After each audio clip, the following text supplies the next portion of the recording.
What's the meaning of bewigged?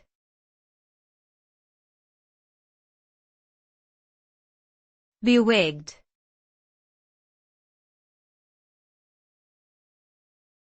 Bewigged.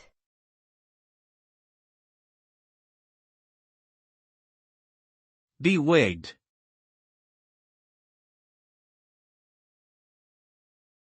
Bewigged.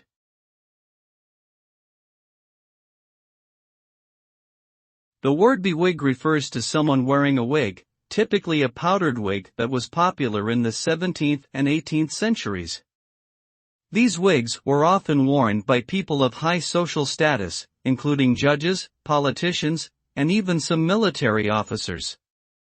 The wigs were seen as a symbol of wealth and power, and they were often used to make a statement or show off one's status.